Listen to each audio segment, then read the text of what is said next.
గద్దరన్న ఇచ్చిన ఒక బ్యూటిఫుల్ వర్డ్ అదేంటిది అని అంటే కల్చరల్ డిఎన్ఏ. మన డిఎన్ఏలో ప్రతి అంశం 10,000 సంవత్సరాల ఇన్ఫర్మేషన్ మన డిఎన్ఏలో ఉంటుంది.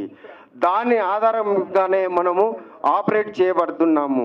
దానిని ఎప్పుడైతే మనము ఇంటాక్ట్ చేయాలి అని అంటే దానికి medium God, religion, customs and traditions అది మన డిఎన్ఏలో ఉంటుంది కాబట్టి దాన్ని ఆపరేట్ చేయాలి. అయితే బిఫోర్ కాన్స్టిట్యూషన్కి ఎలాంటి జరిగాయి, ఆఫ్టర్ కాన్స్టిట్యూషన్కి ఎలాంటి జరిగాయి ఒక ఉమెన్ వ్యవస్థలో చూస్తే ఎంతో డిఫరెన్స్ ఉంటుంది.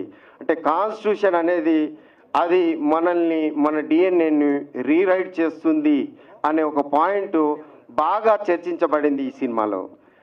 గద్దరన్న ఇచ్చిన ఒక కంటెంట్ డిబేటబుల్ డిస్కషన్ ఒక ఆల్మోస్ట్ 1 year చేసిన ఒక వ్యవస్థ అది నేను ఎక్కడ మిస్టేక్ చేయకుండా ఉండడానికి అన్ని జాగ్రత్తలు నేను డైరెక్టర్ కావచ్చు, స్క్రిప్ట్ రైటర్ కావచ్చు, దానికి మళ్ళా ప్రొడ్యూసర్ కావచ్చు, కానీ గద్దరన్న ప్రతి అంశంలో ఏ తప్పు దొరలకుండా మన సమాజానికి ఒక మంచి మెసేజ్, ఒక నీట్గా గుడ్గా ఉండే ఒక మెసేజ్ కావాలి. అది సినిమాలో చాలా ఇన్ఫ్లుయెన్స్ చేస్తాయి కాబట్టి మనకు ఈ సినిమాలో లూప్ హోల్స్ లేకుండా ఉండాలని ప్రతి నిమిషంలో జాగ్రత్త పడ్డారు. అయితే ఈ కథ మొత్తం తయారు చేసినాక తర్వాత ఇక ఎవరు దీనికి ఫిట్ అవుతారు, సూట్ అవుతారు అనే ఒక పాయింట్లోకి వెళ్ళినప్పుడు ఈ హీరో అని చెప్పేసి పోతూ ఉంటే అది యాక్టింగ్ లాగానే అవుతుంది. ఒక రియల్ టైం హీరో కావాలి, రియల్ టైం పొలిటీషియన్ కావాలి. ఒక పొలిటీషియన్ అనేవాడు ప్రజల్ని ఇన్ఫ్లుయెన్స్ చేస్తాడు, ప్రజా మనోభావాలను తీసుకుంటున్నాడు. చట్టసభలో ఒక చట్టాలను తయారు చేసే ఒక వ్యక్తి తన వైపు నుంచి మాకేం కావాలి, మేమేం మాడిఫై చేసుకోవాలి, మా తరాలు భావి తరాలు ఎలా ముందుకు పోవాలి అనేది మన లీడర్లు చట్టసభలో నిర్ణయిస్తారు. ఆ లీడరే ఈ సినిమాకి హీరో కావాలి అని అనుకుని గద్దరన్న ఇచ్చిన ఒక ప్రపోజల్ తోటి దయాకరన్నను ఈ సినిమాలోకి హీరోగా మనము ఇంట్రడక్షన్ చేయగలిగినాము. గద్దరన్న గారు బాగా ఇష్టపడే మ్యూజిక్ డైరెక్టర్, లెజెండరీ డైరెక్టర్ మన ఎంఎం కీరవాణి గారికి పూజ చేసాడు. అన్న మా స్థాయి ఏంటిది, మేము ఎక్కడ పోతాము, మోస్తామా అన్న అని అంటే, అరే సమాజం ఓన్లీ మనీతోటే నడిచేది కాదురా, అది మనుషులు చాలా గొప్ప వాళ్ళు ఉన్నారు, దగ్గర పోయి టచ్ చేస్తే తెలుస్తుంది అలా గొప్పతనం ఏంది అని భయంగా గద్దరన్నతోటి కీరవాణి గారి దగ్గరికి వెళ్ళాం. కీరవాణి గారి దగ్గరికి గద్దరన్న పాటను ఆవిష్కరించాలి, దానికి మ్యూజిక్ చేయాలి అన్న పాయింట్లో ది వే మమ్మల్ని రిసీవ్ చేసుకున్నది అసలు మేము మర్చిపోలేము. అంటే ఒక 3 రోజులు మేము షాక్లో ఉన్నాము. దాన్ని ఆ ఇంట్రడక్షన్ ఎలా ఉన్నది అని. ఒక బాహుబలి లాంటి ఒక వరల్డ్ ఫేమస్ మూవీస్ మ్యూజిక్ చేసిన కీరవాణి గారు పోంగనే గద్దరన్న వస్తూ ఉంటే కిందికి వచ్చి ఆయన మీదికి తీసుకెళ్ళి ఆయన రూమ్లో కూర్చోబెట్టి, అన్న ఏంటి అంటే ఇంత సింపుల్గా ఉంటారా ఒక వ్యక్తులు, ఇంత శక్తుల్లాగా ఉండి ఒక ఇన్స్పిరేషన్ ఫిగర్. అంటే మానవత్వానికి ప్రతిరూపమే మన ఎంఎం కీరవాణి గారు నిజంగా చెప్పాలంటే. అంటే words cannot explain his character, the simplicity, the humbleness, the discipline, the punctuality. 7 గంటలకు వస్తున్నానంటే ఒక్క సెకండ్ కూడా డిఫరెన్స్ ఉండదండి కీరవాణి గారు వస్తున్నట్టే. So number of times we have experienced it. అదే కాకుండా మా జర్నీ ఆఫ్ ది మ్యూజిక్లో ఆ జర్నీలో మేము పోతున్న తీరును చూసి ఇలా పట్టుకొని మమ్మల్ని తీసుకొని వెళ్ళారు. See this one it was happen. The ఇంటర్ల్యూడ్స్ని ఎలా మ్యానిపులేట్ చేసి ఎలా ఇండ్యూస్ చేసి దానికి పాటలోని యొక్క పవర్ను బయటికి తీసుకురావడానికి, దాని యొక్క అర్థాన్ని మ్యాగ్నిఫై చేయడానికి సార్కి తెలిసినంత విషయం ఇంకెవరికి తెలియదేమో అని అనుకుంటున్నాను, నా personal think. So the greatest ever personality నేను చూసింది నా జీవితంలో గద్దరన్న తర్వాత గొప్ప వ్యక్తిలాగా నేను చూసింది ఎంఎం కీరవాణి గారు. Sir thank you so very much sir. Humbly మీరు మా సినిమాకి మ్యూజిక్ డైరెక్టర్గా ఒప్పుకోవడానికి దానికి తగ్గ ఈ పాటను ఎప్పుడు మేము బతుకున్నంత కాలం మేము జ్ఞాపకం చేసుకుంటూ దీన్ని మేము చేశామే ఈ సాంగ్ అనేలాగా పాటను మీరు మ్యూజిక్ అందించారు sir. Thank you so very much. ఈరోజు మీ ముందు నేను సినిమా హీరోగా ఉండడానికి అవకాశం కల్పించిన ముఖ్యంగా బొమ్మకు మురళి గారికి ప్రత్యేక కృతజ్ఞతలు. ఈరోజు ఈ సమావేశానికి నేను వస్తా అని చెప్పి సమయాన్ని సైతం ఇవ్వడమే కాకుండా నిరంతరం తన యొక్క ఆలోచన ఇటువైపు పెట్టిన మా డైనమిక్ లీడర్ కోమటిరెడ్డి వెంకటరెడ్డి గారు, ఆయన ఈ రాష్ట్రంలోనే కాదు ఉమ్మడి ఆంధ్రప్రదేశ్లో ఒక మనసున్న మంచి నాయకుడే కాదు, అన్నిటికంటే పేదల యొక్క పెన్నిదిగా చాలా పెద్ద పేరున్న మా అన్నలాంటి ఒక కుటుంబ పెద్ద. మా ప్రభుత్వంలో కూడా మా ముఖ్యమంత్రి గారు కూడా ఆయనను అన్నగా చూస్తారు. కాబట్టి అలాంటి ఆయన మనసు ఈరోజు సినిమాటోగ్రఫీ శాఖ మంత్రిగా ఉండడమే కాకుండా ఈ రెండు రాష్ట్రాల్లో సినిమాలను, తెలుగు సినిమాను ప్రపంచానికి ఏ విధంగా తీసుకుపోవాలనే ఒక ఆలోచన కూడా ఉన్నది. ఒకవైపు రోడ్డు భవనాల శాఖ రివ్యూ 6-7 గంటలు జరుగుతున్నప్పటికి కూడా నేను దీనికి వస్తా అని చెప్పి కీరవాణి గారికి రాష్ట్ర గీతం వారు సంగీతం చేసినందుకు నేను డెఫినెట్గా వారికి సన్మానం చేయడానికి నేను కంపల్సరీ వస్తుందా అని చెప్పిన కోమటిరెడ్డి వెంకటరెడ్డి గారికి చాలా వారు ఈరోజు హాస్పిటల్కి పోవాల్సిన అవసరం ఉండే అదంతా పక్కన పెట్టేసి నేను వారి కోసం వస్తా అని చెప్పి ఇక్కడికి రావడం, ఈ సినిమాలో ఉన్న పాటల్ని చూసి చాలా సంతోషపడుతున్నాడు పక్కన ఉండి. నేను గద్దరన్నను గుర్తు చేసుకోవాలి. మొట్టమొదట తను ఎంపీగా పోటీ చేస్తున్నా అనుకుంటున్నప్పుడు వెంకటరెడ్డి గారే గద్దరన్న కాడికి పోయేద్దాం పాదాయా అని చెప్తే తీసుకొని పోతే ఆ రోజు దాదాపు ఒక గంటన్నర మేము స్పెండ్ చేసినాం. వాళ్ళిద్దరి మధ్యన ఒక ఆత్మీయత నేను చూసిన. నేను సరే మీ అందరి ముఖంగా కూడా వారు ఇక్కడనే ఉన్నారు కాబట్టి ఆ రోజు నేను ఒక తప్పుడు మాట మాట్లాడిన రోజు ఏమన్నాడు గద్దరన్న అంటే, వెంటనే కోమటిరెడ్డి గారి ఇంటికి పోదాంపా అని చెప్పి నన్ను తీసుకుపోయి నీ పెద్దన్న లాంటోడు వెంటనే పోయి పోదామని చెప్పిండు గద్దరన్న. ఎంత ప్రేమ తన మీద అంటే రేవంత్ అన్న గారి మనవడి మేమిద్దరం బోలగాళ్ళం. ఆ రోజు గద్దరన్న ఆయన మీద చూపించిన ప్రేమ అలాంటిది ఎప్పుడు కూడా నీతో మంచిగా ఉండే వ్యక్తితో ఉండమని చెప్పిండు. అదొకటి సరే, అదొక దృష్టాంతం పోయింది. కానీ నేను చెప్తున్నా ఈరోజు తెలుగు సినిమాను తన చేతులతో, తెలంగాణ సినిమాను, తెలుగు సినిమాను తన చేతులతో ఎంతో పెద్ద ఎత్తున తీర్చిదిద్దడానికి ఒక డ్రీమ్ ఆయన కంటున్నాడు. అటు ఆంధ్రప్రదేశ్లో సినిమా పరిశ్రమ స్థిరపడ్డా, ఇక్కడ స్థిరపడ్డా కూడా రెండింటిని కూడా ఏ విధంగా తీసుకుపోవాలనే ఉద్దేశంతో ఉన్నాడు. కనుక సినిమా గురించి ఒక్క ముచ్చట చెప్పి నేను ముగిస్తా. నాకేమో యాక్టింగ్ రాదు, నన్నేమో హీరో చేసిండ్రు. ఇక నా పానం ఎట్లున్నదంటే ఒక 2-3 రోజులు ఇబ్బంది పడ్డా కూడా మంచిగానే ఈ సినిమా చేసిన. డెఫినెట్గా మీరు దీన్ని చూసి ఒక స్టార్ హీరో చేసినట్టుగానే భావిస్తారని నేను అనుకుంటున్నా, చూస్తారు మీరు. కానీ ఈ సినిమా బొమ్మకు మురళి గారు కరెక్ట్గా దాన్ని కన్వే చేసిండో లేదో కానీ భారతదేశంలో ఇలాంటి సినిమాలు రావాల్సిన పరిస్థితిని రేపు వస్తుందని నేను అనుకుంటున్నా. ఈ సినిమా తర్వాత సమకాలీన రాజకీయాలను, భారతదేశ చరిత్రను పూర్తిగా ఏ విధంగా ఉన్నాయని చెప్పి భారత సమాజానికి అందించడానికి దాదాపు 5 భాషల్లో ఈ సినిమా తను నిర్మించిండు. ఇది తెలుగులో మొట్టమొదటిసారిగా తెలుగు గడ్డ మీద ఇక్కడ మొదలవుతున్నది. రేపు హిందీ కానీ, తమిళ్ కానీ, కన్నడ, మలయాళంతో పాటు రీజనల్ భాషల్లో కూడా ఉంది. భవిష్యత్తులో నేను అనుకుంటున్న స్పానిష్, చైనా కూడా. ఎందుకంటే కల్చరల్ డిఎన్ఏ మీద భారతీయులకే కాదు కొన్ని చెప్పలేని అంశాలు దీంట్లో మనం సినిమా ముందు, మీ అందరి ముందు, మీడియా ముందు చెప్పలేని అంశాలు ఉన్నాయి. కాబట్టి ఇంకో 2 పాటలు కూడా ఉంటాయి. ఆ పాటలు వస్తే స్టోరీ రివీల్ అవుతుంది కాబట్టి మళ్ళొక్కసారి వాటిని రిలీజ్ చేసే ప్రయత్నం చేస్తాము. కాబట్టి ఈ సినిమా చూడమని చెప్పడం కాదు, కంపల్సరీ మీరు ఈ సినిమాను చూస్తారు, తర్వాత మమ్మల్ని అప్రిషియేట్ చేస్తారని చెప్పి తెలియజేస్తూ, గౌరవనీయ మంత్రివర్యులు కోమటిరెడ్డి వెంకటరెడ్డి గారికి, ఇక్కడికి వచ్చిన ఆత్మీయులు, అభిమానులు అందరికీ కూడా హృదయపూర్వక నమస్కారాలు. దాదాపు 2.5 సంవత్సరాల క్రితం పాటని ఆయుధంగా మలిచిన యోధుడు, వాగ్గేయకారుడు, మహామనిషి గద్దరన్న నా కోసం వచ్చి స్వయంగా తమ్ముడు నేను ఒక పాట కంపోజ్ చేశాను, దానికి నువ్వు ఆర్కెస్ట్రేషన్ చేసి పెట్టాలి, ఎందుకంటే నీ ఆర్కెస్ట్రేషన్ నాకు చాలా ఇష్టం అని ఆయన అడగగానే నేను ఒప్పుకుని ఈ పాట బానిసలారా రెండు అనే పాటకి సంగీతం చేయడం ద్వారా పరిచయం వ్యక్తులు బొమ్మాకు మురళి, ఆయన సామ్రాజ్యం. అక్కడికి వెళ్ళి ఆ సందర్భంగా ఆయనకు ఆర్ఎఫ్సి అంత పెద్దది కాదు కానీ ఆయనకంటూ ఒక ఫిల్మ్ సిటీ ఉంది బోడుప్పల్లో.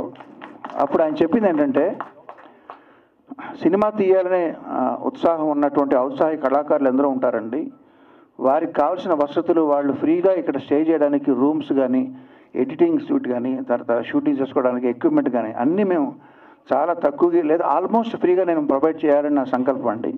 ఎందుకంటే నేను అట్లా వచ్చిన వాడిని కాబట్టి అని నాకు చెప్పారు. అని చెప్పిన విధానం బాగా నచ్చింది. ఆ రకంగా వారితో ప్రయాణం మొదలైంది. ఈ కల్చరల్ ఎవల్యూషన్కి సంబంధించినటువంటి ఈ ఇండియా ఫైల్స్ అనే సినిమా ఇంకొక పాట కూడా ఉందంటే మీరు పాడితే మాకు ఇష్టం అన్నారు. అంటే వినిపించండి అన్నాను. మౌనశ్రీ మల్లిక్ గారు రాసిన అద్భుతమైన లిరిక్, తిరిగి చూడు తిరిగి చూడు తిరుగుతున్న భూమిని, కలిసి చూడు కలిసి చూడు మనిషిలోని మనిషిని అన్న ఫస్ట్ 2 లైన్స్ ఎంత అరెస్టింగ్గా ఉన్నాయంటే దీనికి మ్యూజిక్ కూడా నేనే చేస్తానండి అని అడిగాను. సో ఆ రకంగా ఆ 2 పాటలకి ఈ సినిమాకి నేను మ్యూజిక్ కంపోజ్ చేయడం జరిగింది. ఇక ఈ సినిమా చేసేటప్పుడు కాదు కానీ ఇందులో హీరో అద్దంకి దయాకర్ గారు ఆయన తెలంగాణ రాష్ట్రీయ గీతం స్వరపరిచే ఆ సందర్భంలో ఆయన ఎక్కువ కలవడం జరిగింది. నేను కనిపెట్టిన విషయం ఏంటంటే ఆయన చాలా ప్లెయిన్ హార్టెడ్ వాళ్ళు ఎలా యాక్ట్ చేస్తారు, యాక్ట్ చేయడం రాదు ఆయన అన్నట్టే.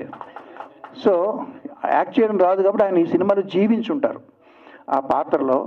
So all the best Dayakar గారు, మీకు ఈ సినిమా మంచి పేరు తెచ్చిపెట్టాలి అనే అభిమానంతో నేను చెప్తున్నాను. మరి ఏ ప్రాజెక్ట్కైనా పనిచేసినప్పుడు అండి కష్ట నష్టాలు ఉంటాయి. మరి మీరు ఏమైనా ఇబ్బంది పడ్డారా ఈ సినిమా చేసేటప్పుడు అంటే ఒకే ఇబ్బంది కలిగింది, సభాముఖంగా చెప్తున్నాను. ఈ పాట రికార్డ్ చేయడానికి మేము చెన్నై వెళ్ళేటప్పుడు నేను, మురళి గారు, ఎగ్జిక్యూటివ్ ప్రొడ్యూసర్ కనకదుర్గ మేము వెళ్ళేటప్పుడు ఫ్లైట్ టేకాఫ్ అయిన వెంటనే కనకదుర్గ గారు ఒక పెద్ద మూట ఓపెన్ చేశారు. దాంట్లో జంతికలు, కారపూస, జిలేబీలు, ఏంటో స్వగృహ ఫ్రూట్స్ ఈ పుల్లారెడ్డి స్వీట్స్ ఉన్న షాప్ అంతా కొని తెచ్చిపెట్టి అక్కడ ఓపెన్ చేస్తే ఫ్లైట్లో ఉన్న జనం అందరూ మమ్మల్ని చూడడం మొదలెట్టారు ఆ స్మెల్కి, ఆ గుమ్మలకి. సో చాలా ఇబ్బంది పడ్డాను దుర్గ గారు. సో మళ్ళీ అట్లాంటి పనులు చేయకండి, ఎందుకంటే మనకి ఫ్లైట్లో మనం ఏం తినాలన్నా తాగాలన్నా వాళ్ళే ఇస్తారు కాబట్టి మనం సైలెంట్ అయిపోవడం బెటర్. చాలా చక్కటి ఎక్స్పీరియన్స్ అండి. బొమ్మాకు మురళి గారితో జర్నీ అన్నది ఒక ఫ్యామిలీ ఫ్రెండ్తో కలిసిమెలిసి పనిచేసినట్టు అనిపించింది నాకు. ఆల్ ది బెస్ట్ మురళి గారు. ఈ కార్యక్రమానికి వచ్చిన పెద్దలందరికీ కూడా నా శుభాభినందనలు. థ్యాంక్స్ అండి. మురళి గారు సినిమా గురించి అన్నీ చెప్పేశారు. బట్ నేను ఈ సినిమాకి ఎంటర్ అయినప్పుడు మామూలుగా అందరూ ఫోన్లో మాకు కథలు చెప్తే చాలా డిఫరెంట్ స్టోరీ, డిఫరెంట్ క్యారెక్టర్ అంటారు. అక్కడ వెళ్ళిన తర్వాత అన్నీ మామూలు అదే రొటీన్ క్యారెక్టర్, నేను చేసిన క్యారెక్టర్స్ రిపీట్ అవుతుంటాను.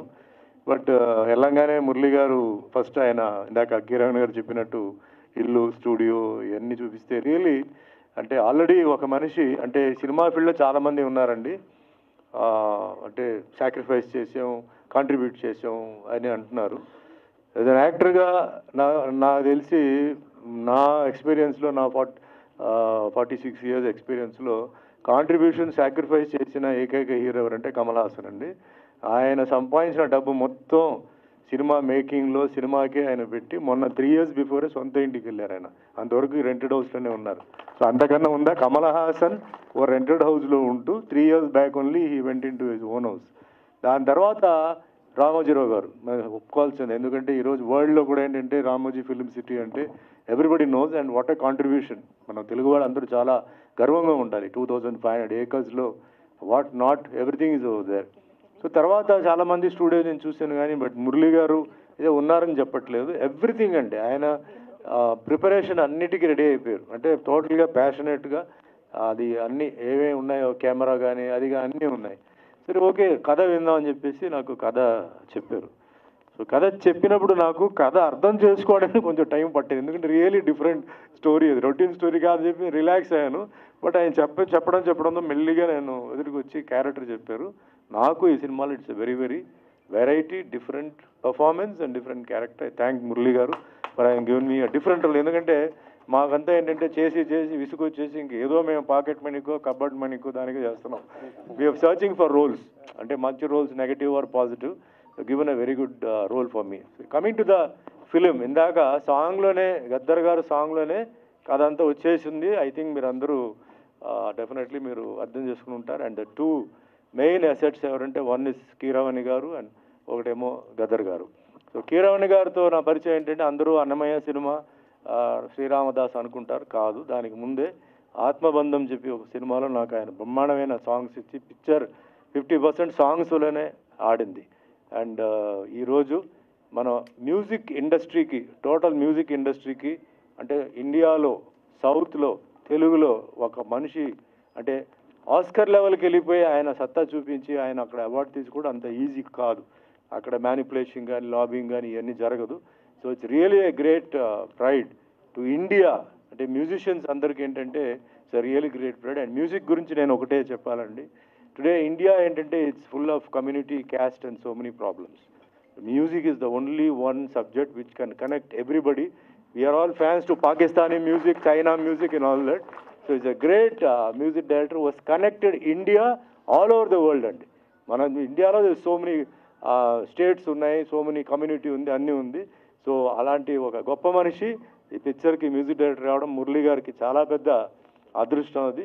అండ్ గద్దర్ గారిది వన్ సైడ్లో అంటే ఆయన వే ఆఫ్ టెలింగ్ ఆ సాంగ్లో అందరికీ మనం ఏదో ఇప్పుడు చూసాం చప్పట్లు కొట్టేసి మనం వెళ్ళిపోవడం కాదండి, ఆ సాంగ్ని మళ్ళీ మళ్ళీ విని ఆయన ఏమేం చెప్పారో అవన్నీ మనం ఏంటంటే మనం పాటించాలి, అవన్నీ మనం అంతా ఆ ఫీల్ తీసుకొని మనం ముందుకు వెళ్ళాలి. సో ఈ పిక్చర్లో పనిచేసిన అందరూ ఆర్టిస్ట్కి, టెక్నీషియన్స్కి ధన్యవాదాలు. అండ్ వన్స్ అగైన్ మినిస్టర్ గారు ఎంతో బిజీగా ఉన్నప్పుడు కూడా ఇంత టైం స్పెండ్ చేసి, జనరల్గా ఇంత టైం ఎవరు ఉండరు, బట్ మీన్స్ ఆయన affection for Murali I just. And Dayakar గారు పరిచయం చేశారు. జయాకర్ గారికి ఏం తెలియదండి, మీరు కొంచెం హెల్ప్ చేయాలండి అది ఇది అని చెప్పారు. కానీ జయాకర్ గారు ఫస్ట్ షాట్ నాతో చేసినప్పుడే దుమ్ము లేపేశారు, ఆ డైలాగ్ ఇలాగని లేపారు. ఆయన ఆల్రెడీ 10 సినిమాలు చేసినట్టు ఉన్నారు, కానీ ఇప్పుడు కూడా నాకు డౌట్ ఆయన ఏదైనా వేరేదైనా చేశారో నాకు డౌట్. సో బ్రహ్మాండంగా ఆయన రోల్ ఆయన పర్ఫెక్ట్గా చేశారు, బ్రహ్మాండంగా చేశారు. మీ అందరిది ఆశీర్వాదాలు ఈ సినిమాపై ఉండాలి, దయాకర్ గారి మీద ఉండాలి, మురళి మీద ఉండాలి. ఈ సినిమా మంచి హిట్ అవ్వాలి, బ్యానర్ మంచి ఎదగాలి, ఇలా ఎంతోమందికి అవకాశాలు ఇవ్వాలి. ఎంతోమంది పాపం అవకాశాల కోసం వెయిట్ చేస్తారు, వాళ్ళందరికీ ఇస్తూ all the best. Thank you. జై హింద్, జై తెలంగాణ. భారతదేశానికి ఆస్కార్ తెచ్చిపెట్టిన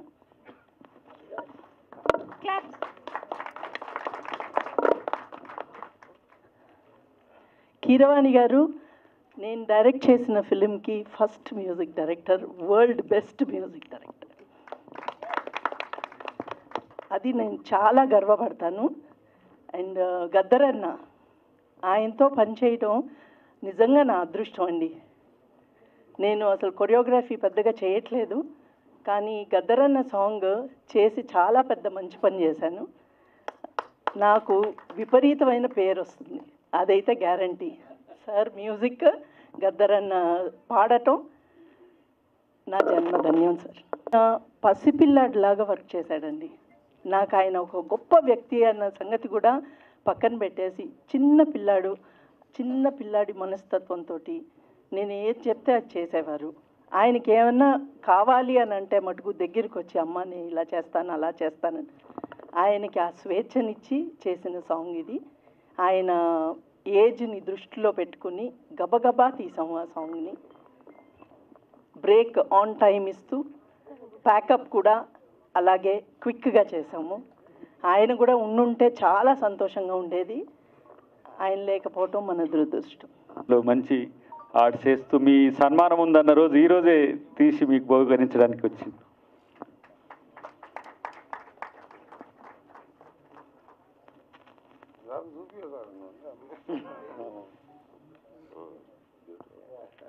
బ్యూటిఫుల్ బ్యూటిఫుల్. వెన్నెల, మళ్ళీ నిన్ను నెక్స్ట్ మీటింగ్స్లో నీ యొక్క అభిప్రాయాలు తీసుకుంటాం. సార్కి సమయం అవుతుంది కాబట్టి నిన్ను మళ్ళీ ఎందుకంటే ఇంకో ఒక నిమిషం విశేష చెప్పు. అక్క ఒక లైన్, చిన్న పాట కూడా ఒక్క లైన్. ఇందులో ప్రతి ఒక్కరు జీవించినారని నేను ఫీల్ అవుతున్నాను. ప్రతి ఒక్కరు అందులో అద్దంకి దయకరన్న ఏడుస్తుంటే ఆ కన్నీళ్ళు మనకు కూడా వస్తే లాస్ట్ నేను ప్రివ్యూ చూసినప్పుడు చూసినాను. It is not just a movie, it is life అని నా అనుభవం. అట్లాగే ఇట్లాంటి వేదికలు వచ్చినప్పుడు గద్దరన్న లేడు లేడు అన్నప్పుడల్లా గద్దరన్న మన అందరిలో ఉన్నాడని ఆయన కోసం రాసిన పాట ఒక్క నిమిషం పాడతాను. ఎందుకంటే బానిసలారా లెండిరా ఆ పాటకు నాన్నగారికి గద్దరన్నకి ఆయన బతికుంటే ఆయనకు మనమందరం ఇచ్చేనివ్వాలి అని నేను అనుకుంటున్నాను. ఆయన లేడు, ఆయన లేకున్నా సరే ఆయన పాట, ఆయన ఉద్యమ స్ఫూర్తి, ఆయన ఇచ్చిన శక్తి మనలో ఉంది. ఆయన చివరి ఆశయం ఏంటంటే ఆయన హాస్పిటల్కి వెళ్ళినప్పుడు ఒకటే ప్రశ్న అడిగిన, ఎందుకంటే నాన్న ఏది చేసినా చాలా జాగ్రత్తగా దాన్ని అనలైజ్ చేస్తాడు, చాలా జాగ్రత్తగా ముందుకెళ్తాడు, చాలా విజన్తో వెళ్తాడు, చాలా ధైర్యంతో వెళ్తాడు, చాలా క్యాల్కులేటెడ్ రిస్క్తో వెళ్తాడు. అప్పుడు అడిగా, నాన్న ఇంత పెద్ద ఆపరేషన్ మీరు వెళ్తున్నారు ఎలా నాన్న అంటే, ఏం పర్లేదమ్మా, నా డాక్టర్స్ని అడిగినాను, నా గుండె పనిచేస్తుందంట, నా గొంతు పనిచేస్తుందంట, నా మెదడు పనిచేస్తుందంట అని చెప్పినాడు. కానీ నా కాలు చేతులు నేను అంత యాక్టివ్గా డ్యాన్స్ చేయలేను, ప్రజల మధ్యలోకి పోలేను. కానీ ఈ 3 పనిచేసినా సరే అంపశయం అంటే బెడ్ మీద పడుకొని నేను ఈ ప్రపంచాన్ని కదిలిస్తా. ఈ తెలుగు రాష్ట్రాల నుంచి నేను మరో స్వాతంత్ర ఉద్యమం, మరో నిశ్శబ్ద ఉద్యమాన్ని తీసుకొని రాబోతున్నా. ఆ స్వాతంత్ర ఉద్యమం ఏమంటే భారత రాజ్యాంగాన్ని రక్షించవు. ఆ నిశ్శబ్ద విప్లవం ఏంటంటే ఓటు హక్కుని రక్షిస్తామని. ఆయనకు నివాళిగా ఒక చిన్న 1 minute పాట పాడతాను. నీ పాట ఆగలే మా అన్న గద్దరన్న, నీ ఆట ఆగలే మా నాన్న గద్దరన్న, అనగారిన వరగాలకు మేము ఆయుధమవుతాము, అణచివేత కాడ నీ ఆత్మ నవ్వుతాము, రైతు కూలీలకు రణరంగమవుతాము. నీ పోరు బాటలో మాయన్న గద్దరన్న, మేము పొలిమేరు జుడతమే మా నాయన గద్దరన్న, అక్కాల చెల్లలాకు మేము అండగుంటాము, తమ్ముడి అన్నలాకు మేము తోడుగుంటాము, విద్యార్థిదారుల్లో మేము వెలుగులవుతాము, విద్యార్థిదారుల్లో మేము వెలుగులవుతాము, కళకారుల గుండెల్లో మేము కలములవుతాము. నీ పోరు బాటలో మాయన్న గద్దరన్న, గద్దరు గలాలవుతమే మా నాయన గద్దరన్న, జర్నలిస్టులన్నలాకు మేము జనం మాటలవుతాం, రాజకీయవేత్తలకు రాజ్యాంగ గుర్తులవుతాం, పేదొల్ల గుండెలోన నీ ప్రేమ నింపుతాము. నీ పోరు బాటలో మాయన్న గద్దరన్న, గద్దరు గన్నులవుతమే మా నాయన గద్దరన్న, గుడి పంతులకు మేము నీ జ్ఞాన గంటలవుతాం, గుడి పంతులకు మేము నీ జ్ఞాన గంటలవుతాం, బడి పంతులకు మేము నీ బౌద్ధ మార్గమవుతాం, బడి పంతులకు మేము నీ బౌద్ధ మార్గమవుతాం. నీ జ్ఞాన జ్యోతిలో మా అన్న గద్దరన్న, వెనల వెలుగులవుతమే మా నాయన గద్దరన్న, నీ జ్ఞాన జ్యోతిలో మా అన్న గద్దరన్న, వెనల వెలుగులవుతమే మా నాయన గద్దరన్న, నీ పాట ఆగలే మా అన్న గద్దరన్న, మేము పయనమైనమే మా నాయన గద్దరన్న. మనమందరం పయనమయ్యామని మా గద్దరన్నకు ఈ వేదిక మీద చెప్తున్నాను. ఎందుకంటే మీరంతా స్ఫూర్తి, అందరూ ఒక శక్తి. ఇందాక అన్నట్టు పాట ఒక శక్తి. పాటకు కులం లేదు, మతం లేదు, భేదం లేదు, చిన్న లేదు, పెద్ద లేదు, ఆడ లేదు, మొగ లేదు. పాట అందరినీ కలిపి ఒక శక్తిగా మారుస్తుంది. ఆ శక్తి సమాజానికి మంచి చేయాలి, ఆ శక్తి సమాజాన్ని ఏర్పరచాలని నేను కోరుకుంటున్నాను. థ్యాంక్ యూ అన్న, ఈ అవకాశం ఇచ్చిన. ఫస్ట్ ఆఫ్ ఆల్ ఇక్కడ ఉన్న పెద్దలందరికీ కూడా నమస్కారం.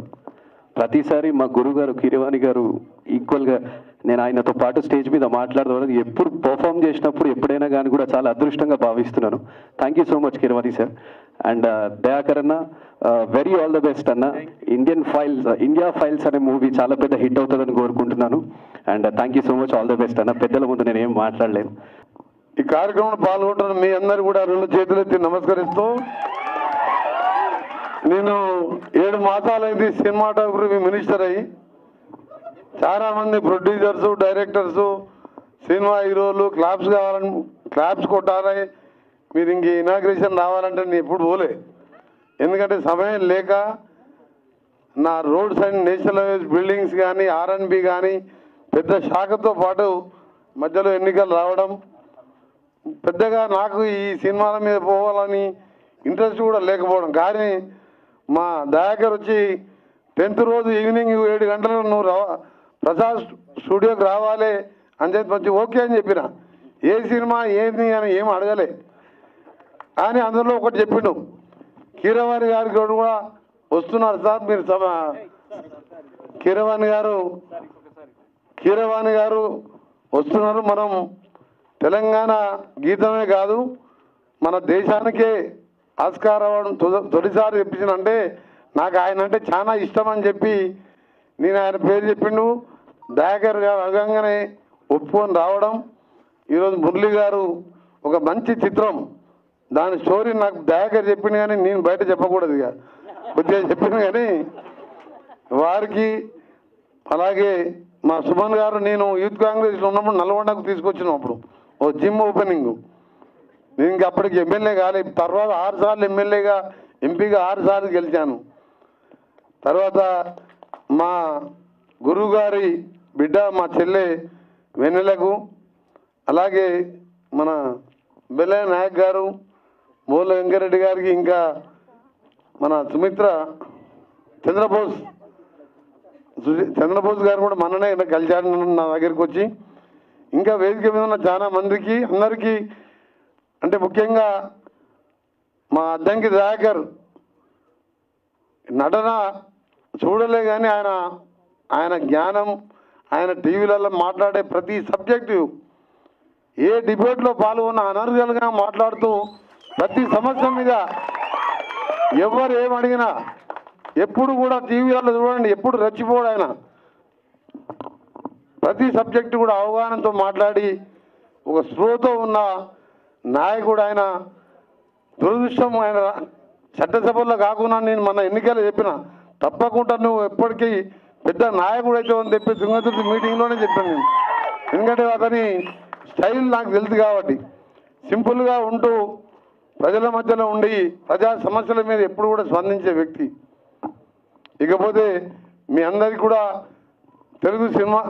తెలంగాణ సినిమా ఇండస్ట్రీ శాఖ మంత్రిగా మురళి గారికి తప్పకుండా నేను ఆశీర్వాదం ఇస్తున్నాను. గవర్నమెంట్ సపోర్ట్ ఉంటుంది, నా సపోర్ట్తో పాటు మా ముఖ్యమంత్రి గారి సపోర్టు. ఇలాంటి సినిమాలు రావాలి, ప్రజలలో మార్పు రావాలి. కొందరు రాజ్యాంగం మారుస్తామని, కొందరు అదని, కొందరు కులం మతం పేరు మీద జరుగుతున్న ఈ విదేశాలలో ఇండియా ఫైల్స్ లాంటి సినిమాలు ఇప్పుడు అవసరం. 140 కోట్లున్న జనాభాలో ఈరోజు మనం విభిన్న జాతులు, కులాలు, మతాలు అందరం కలిసికట్టుగా ఉంటేనే మనం ముందుకు పోగలం. కానీ కులం పేరు మీదనో మతం పేరు మీదనో విమర్శలు చేసుకోవడం మాని కలిసిమలిసి మన దేశాన్ని, మన రాష్ట్రాన్ని, మన గ్రామాలని అభివృద్ధి చేసుకుంటూ పేదవాళ్ళని ఒక చెయ్యి అందిస్తూ పైకి తీసుకురావాల్సిన సమయం. అందుకనే భారత రాజ్యాంగ నిర్మాత బాబాసాహెబ్ అంబేద్కర్ కోరిన విధంగా చిన్న రాష్ట్రాలు కావాలని చెప్పి 70 ఏళ్ళ కింద రాజ్యాంగం రాసినప్పుడే ఎందుకు చెప్పిండంటే చిన్న రాష్ట్రాలతోనే అభివృద్ధి అని చెప్తే ఇవాళ తెలంగాణ రాష్ట్రం కూడా సోనియా గాంధీ తెలంగాణ రాష్ట్రం ఇచ్చింది. కానీ ఇచ్చినప్పుడు ఈ 10 సంవత్సరాలు మనం ఏం సాధించుకున్నాం ఒకసారి ఇంకా చూస్తే శూన్యంలాగా అనిపించి ఇవాళ తెలంగాణ గీతాన్ని మొదలు పెట్టించుకున్న మా ముఖ్యమంత్రి గారు ఇదే కీరవాణి గారు ప్రపంచంలో మన తెలుగు జాతిని కీర్తి పతాకాన్ని తీసుకెళ్లిన కీరవాణి గారు తెలంగాణ గీతానికి ఇలా గ్రామాన వింటుంటే మాకు నిజంగా ధన్యవాదాలు సార్. ఒక రాష్ట్ర మంత్రిగా కాకుండా ఒక తెలంగాణ ఉద్యమకారునిగా మీకు ధన్యవాదాలు తెలియజేసుకుంటే మీరు నటించిన అన్నమయ్య సినిమాలు కానీ ప్రతి సినిమా చూస్తాను నేను, ఎందుకంటే సమయం దొరికితే సినిమా చూస్తాను. ఎందుకంటే అదొక్కటే, ఎందుకంటే ఆ టైంలో ఫోన్ మాట్లాడడం కానీ జనరల్గా నేను ఉదయం 4 గంటలకు లేచి 2 గంటలు జిమ్ చేసి ఆ జిమ్ తర్వాత ఎప్పుడు ప్రజలనే ఉంటాను నేను. ఎప్పుడో ఒకసారి సమయం దొరికితే నచ్చిన సినిమాలు చూస్తూనే ఉంటాను అలా. అందుకనే మీరన్నా, మీ సినిమాలన్నా, మీ సంగీతం అన్నా, మీ పాటలన్నా, మీ దానిలో అర్థం నిజంగా ఇప్పుడు రెండవ పాట, మొదటి పాట 2 పాటలు చూసినాక నాకు ఆడికెళ్ళి జరగబుద్ధి కాలే. నేను అద్దంకి దయాకర్కి చెప్పిన, నేను 10 నిమిషాలు కలిసి కీరవాణి గారిని సన్మానం చేయాలి, నాకు అదృష్టం కల్పించిన దయాకర్ నువ్వు, అలాగే నీ నటనకి నిన్ను కూడా అభినందించాలి. కీరవాణి గారిని ఎందుకంటే అవార్డు వచ్చిన తర్వాత మన రాష్ట్ర ప్రభుత్వం తర్వాత కూడా ఎప్పుడు అఫీషియల్గా సన్మానం చేయలే, కాబట్టి నాకు అవకాశం అదృష్టం కల్పించినావు, సన్మానం చేసిపోతా అని చెప్పి అన్నాన్ని 2 గంటల పైన ఎందుకు కూర్చున్నాం. ఉదయం 4 గంటలకు లేచి దాదాపు 7-8 గంటలు నేను, ముఖ్యమంత్రి గారు, కేంద్ర నేషనల్ అధికారులు, రాష్ట్ర అధికారులము ఈ రీజనల్ రింగ్ రోడ్ కానీ హైదరాబాద్ విజయవాడ రోడ్డు మీద ఇవాళ చాలా వర్క్ లోడ్తో బిజీ ఉండి 1 నిమిషం తీరిక లేకుండా ఇక్కడికి రాగానే అన్నీ మర్చిపోయి మన దేశం ఈ సినిమా ఎట్లా తీసిండ్రు ఇవన్నీ ఇంటూ నిజంగా కూడా మీతో గడపడం, మీకు అవకాశం కల్పించిన మా మురళి గారికి, మా దయాకర్, మా తమ్మునికి ధన్యవాదాలు తెలియజేసుకుంటూ, మా కీరవాణి గారు వారు ఇంకా కూడా ముందు మన మన తెలుగు జాతిని పైకి తీసుకొచ్చే విధంగా ఇంకా కూడా ముందుకు పోవాలని, వారికి నిండా 100 ఏళ్ళు ఆరోగ్యంగా ఉండాలని భగవంతుని ప్రార్థిస్తూ, ఎందుకంటే అలాంటి వ్యక్తి మన తెలుగు గడ్డపై పుట్టడం నిజంగా తెలుగు వారందరూ కూడా గర్వించదగిన విషయం. అలాగే రాహుల్ ఇప్పుడే మనకు ఒక మంచి యువ సింగర్గా ఇంత క్రేజీ, ఆయన పాటలన్నీ రోజు వింటూ ఉంటాం కార్లో కూర్చొని. మీ అందరికీ కూడా ఇక్కడ పాల్గొంటున్న మీ అందరికీ కూడా మరొకసారి మంచి పెద్ద మీటింగ్లో పోయినా ఇంత సాటిస్ఫాక్షన్ ఉండదు, కానీ ఇలాంటి మీటింగ్లో ఇంత మంచి కలుసుకోవడం చాలా సంతోషం. మీకు సంబంధించిన సినిమా రిలీజ్ అప్పుడు కానీ ఇంకా ఏ సహకారం కావాలన్నా మీరు డెఫినెట్గా ఎప్పుడన్నా రావచ్చు. మీ దయాకర్ గారు ఫోన్ చేసినా చాలు, నాకు ఫోన్ చేసినా మీకు థియేటర్లు ఇప్పించే సినిమా, చిన్న థియేటర్లు అంటే సినిమాలు ఇయ్యరు, ఇవన్నీ మీకు తెలుసు. కాబట్టి యాజ్ ఏ మినిస్టర్గా నేను చెప్పి మీకు అన్ని విధాల అండగా ఉంటాను. ఇలాంటి సినిమాలు సమాజానికి అవసరం. నాయకులలో మార్పు రావాలి, పాలకుల్లో మార్పు రావాలంటే ఇలాంటి సినిమాలు రావాలి. కాబట్టి తప్పకుండా మా ప్రభుత్వం నా యొక్క సహకారం ఉండని తెలియజేసుకుంటూ, మా వెన్నెల పాడుతుంటే మా గద్దరన్న జ్ఞాపకం వస్తున్నాడు. గద్దరన్న నన్ను రేవంత్ రెడ్డి గారు మన్మోహన్ బర్త్డే కలిస్తే నన్ను 10 నిమిషాలు ముద్దు పెట్టుకుని నన్ను వదిలిపెట్టాడు. ఎక్కడ కలిసినా కానీ నేను ఎంపీగా నామినేషన్ వేసి చక్కగా గద్దరన్న ఇంటికి పోతే గద్దరన్న మా వదిన నన్ను విమల వదిన లోపలికి తీసుకుపోయి కూర్చోబెట్టుకొని అలా బెడ్రూమ్లో కూర్చోబెట్టుకొని 1 గంటన్నర మాట్లాడి నువ్వు ఏ విధంగా ప్రయాణం చేయాలి అని చెప్తే, నువ్వు చేసే కార్యక్రమాలు చెప్పుకుంటూ పోని చెప్తే, అంతకుముందు 5 సార్లు ఎమ్మెల్యే గెలిచినావు అని ఎంపీగా ఆయన సలహాతో పోతే 1 పైసా ఖర్చు పెట్టకుండా 8 లక్షల ఓట్లు తీసుకొని ఇలా ఎంపీగా గెలిచిన. అందులో ఆయన సలహాలు ఆయన ఎప్పుడు చెప్పేవాడు, నువ్వు తెలంగాణ కోసం మంత్రి పదవి వదిలిపెట్టినావు, ఎవడు పేదవాడు వచ్చినా సాయం చేస్తావు, నీలాంటి నాయకుడు కావాలని ఇద్దరు చేయి పట్టుకుపోయి ఇంటి లోపల కూర్చోబెట్టి నాకు కొన్ని సలహాలు చెప్పాను. అందుకనే నేను కూడా నాది కూడా మీ సినిమా ఏ విధంగా తీసిండో తప్పకుండా మీలాంటి వారికి నా పూర్తి సహకారం ఉంటుంది. అందరికీ నమస్కారం, గుడ్ నైట్.